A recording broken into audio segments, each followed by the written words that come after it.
Daily. Taste the Daily. அவர் ஏற்கனவே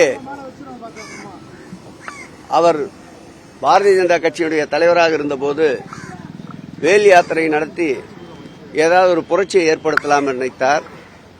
அவர் வேல் யாத்திரைக்கு பிறகுதான் இந்த தமிழக மண்ணில் திராவிட மாடல் ஆட்சியை மாண்புமிகு எங்கள் உயிரினும் மேலான அன்பு தலைவர் தளபதி அவர்கள் உருவாக்கி காட்டினார்.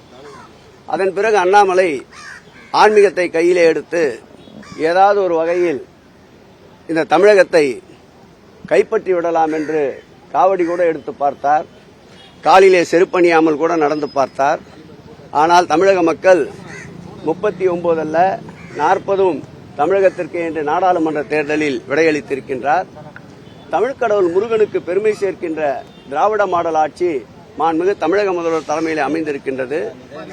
இந்த ஆட்சியை போல் எந்த ஆட்சியிலும் தமிழ்க்கடவுள் முருகனுக்கு பெருமை சேர்த்ததில்லை.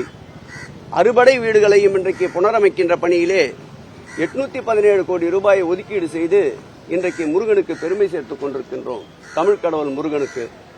அதேபோல் இந்த ஆட்சி ஏற்பட்ட பிறகு இதுவரையில் 105 முருகர் திருக்கோயிலுக்கு மாத்திரம் திருப்பணிகளை செய்திருக்கின்றோம். அதோடு மட்டுமல்லாமல் உலகமே திரும்பி பார்க்கின்ற வகையில் 22 நாடுகளை சேர்ந்தவர்கள் 2 நாள் மாநாடு என்று அனைத்துலக முத்தமிழ் முருகர் மாநாட்டை பழனியிலே லட்சோப லட்ச மக்கள் திரளுகின்ற ஒரு மாநாட்டை வெற்றிகரமாக நடத்தி காட்டிய அரசு மாண்புமிகு தமிழக முதல்வர் தலைமையிலே இருக்கின்ற அரசு.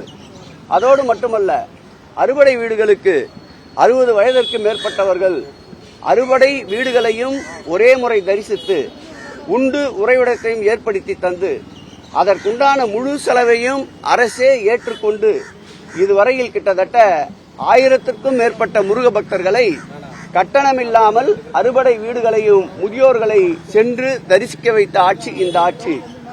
திருப்பரங்குன்றத்தை பொறுத்தளவில் அதை கையிலே எடுத்து அரசியலாக்க முயற்சித்துக் கொண்டிருக்கின்றார்கள்.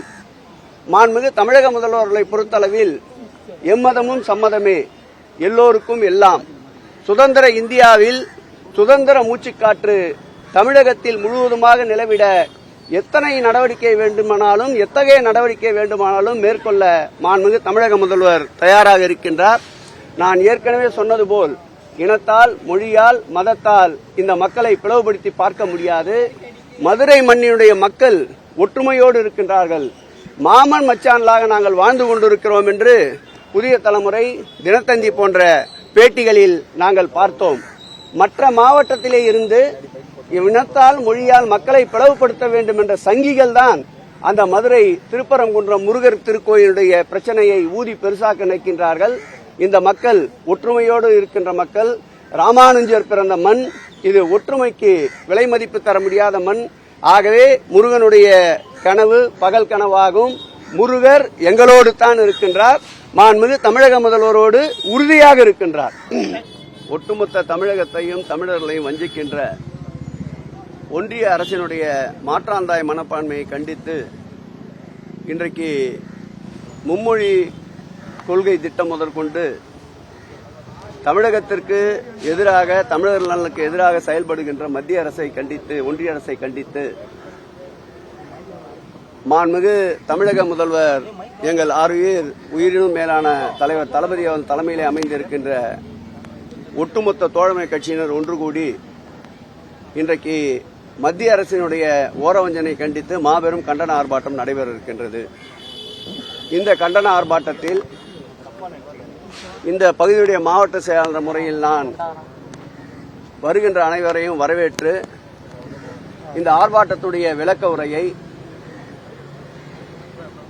கல்வி பள்ளித்துறை அமைச்சர் அன்பில் மகேஷ் பொய்யாமொழி அவர்கள் எடுத்துக் கூற, ஆர்ப்பாட்டத்தில் காங்கிரஸ் பேரியக்கத்துடைய தமிழ் மாநில தலைவர் செல்வ பெருந்தகை அவர்களும், திராவிட கழக தலைவர் ஐயா ஆசிரியர் அவர்களும், மறுமலர்ச்சி திராவிட முன்னேற்ற கழகத்துடைய தலைவர் அருமையண்ணன் பொதுச் செயலாளர் வைகோ அவர்களும், 2 கம்யூனிஸ்ட் பேரியக்கங்களுடைய தமிழ் மாநில தலைவர்கள் அன்பிற்கினிய ஐயா முத்தரசன் அவர்களும் சண்முகம் அவர்களும், விடுதலை சிறுத்தை இயக்கத்துடைய தலைவர் அருமையண்ணன் தொல் திருமாவளவன் அவர்களும்,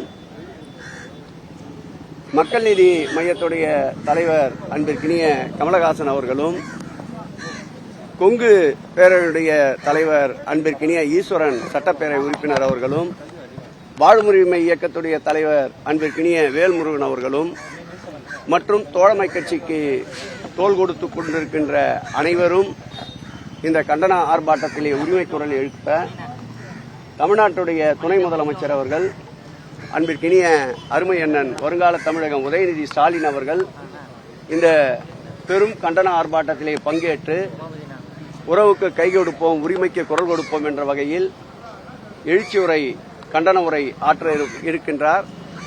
இந்த நிகழ்விலே பல்லாயிரக்கணக்கான மக்கள் கூட இருக்கின்றார்கள்.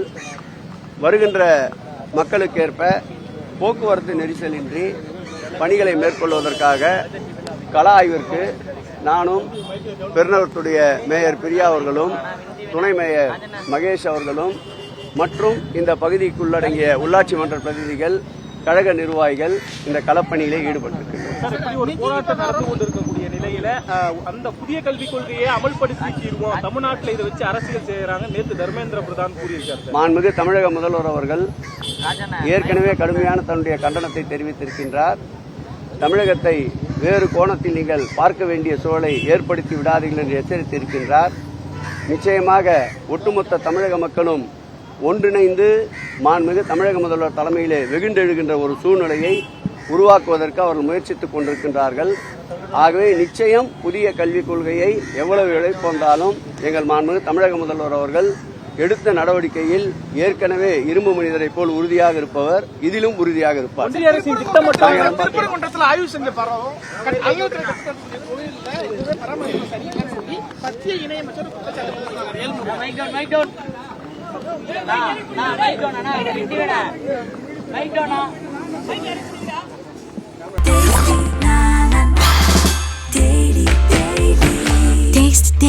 Taste the Daily.